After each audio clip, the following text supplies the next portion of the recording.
Shri Gurubhyo Namaha. This is Mrs. Haripriya from Pon Vidyashram. Today we are going to see Economics Chapter 2, People as a Resource. In the previous chapter, we were discussed about the physical capital, land, and the human capital.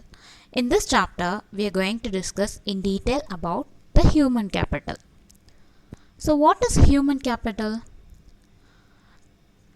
Instead of asking like this, shall we ask what makes an human as a capital? Yes, people as a resource is a way of referring to countries' working people in terms of their existing productive skills and ability.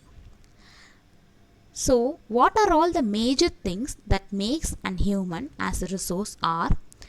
First one is the education, then the healthcare, and the training given to the person.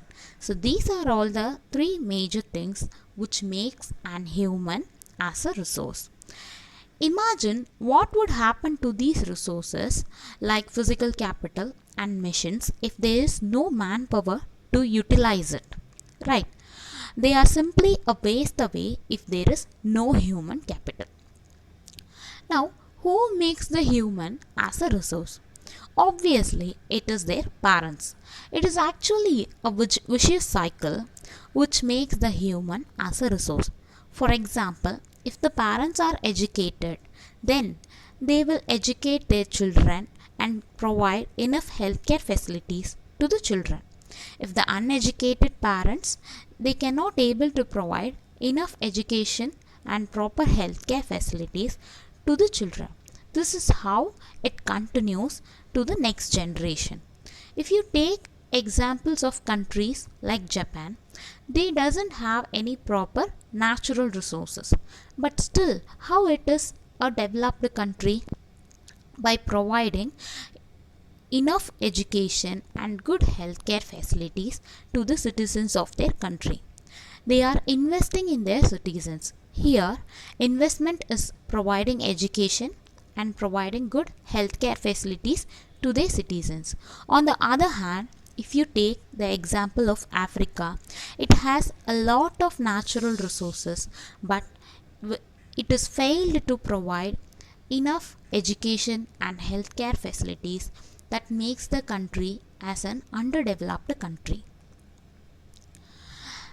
Before going to the topic of economic activities, let me explain what is economic activities and what are all non-economic activities.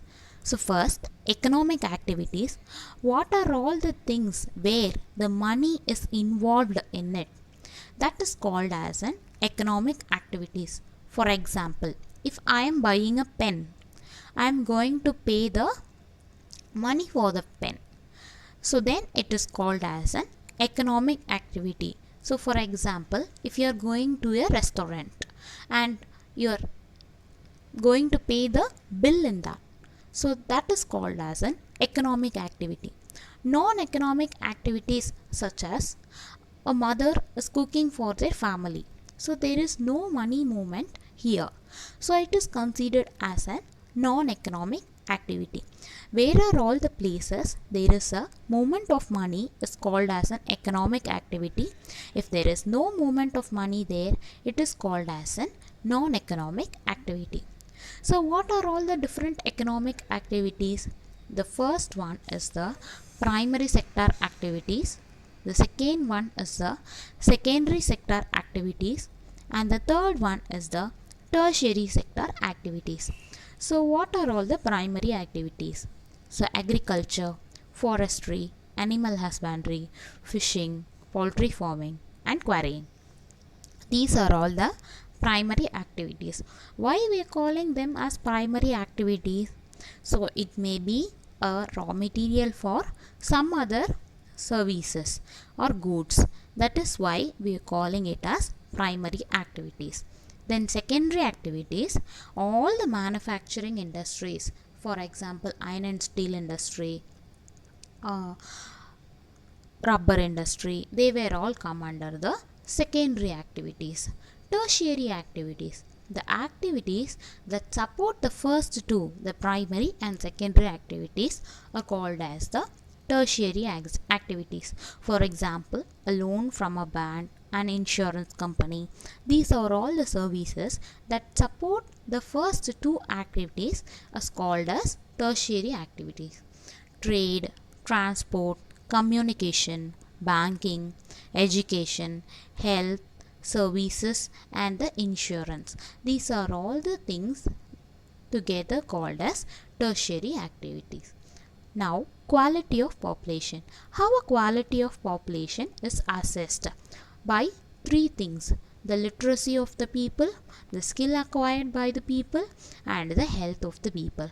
So, the literacy of the people, how educated the people are, is assessed through the literacy rate, and how skillful the people are is assessed through the enough training facilities provided to the person, and how healthy the people are calculated by the death rate and the birth rate of the country. So these are all the major three things that decides the quality of the population.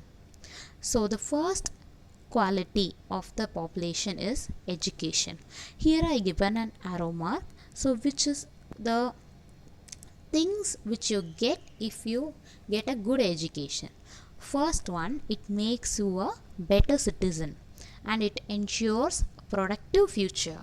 You can earn more and it opens new vistas for you, and it spread awareness among you, and it helps in rational decision making. So these are all the benefits you will get when you are a educated person. And what are all the schemes that the government provide for good education to their citizens? The first one is that Navodaya Vidyalaya schools and Sarva Shiksha Abhiyan schools. So these are all the places where the government is providing enough boarding and lodging facilities for the children to study well. And Sarva Shiksha Abhiyan is that especially for the education of the girls, and setting up of high schools and colleges in specialized areas, and the introduction of midday meal scheme, the setting up of occasional streams in schools and colleges, and right to education act, which is one of the fundamental rights. So these are all the schemes that is provided by the government to the citizens for their better education. And come back to the health.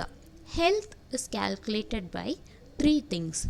First one is the infant mortality rate, and the second one is the death rate, and the third one is the birth rate. So the infant mortality rate is the death of the child under 1 year of age. How many children below 1 year are dying? So the birth rate is the number of babies born for every 1,000 people during a particular period of time. And the death rate is the number of people per 1,000 who die during the particular period of time. This is how the health of a person is calculated. And the next topic which we are going to see is unemployment. So there are two types of unemployment. The first one is the rural unemployment, and the second one is the urban unemployment. In the case of rural unemployment, we can again classify it into two: seasonal unemployment and disguised unemployment. And in the case of urban unemployment, it is educated unemployment.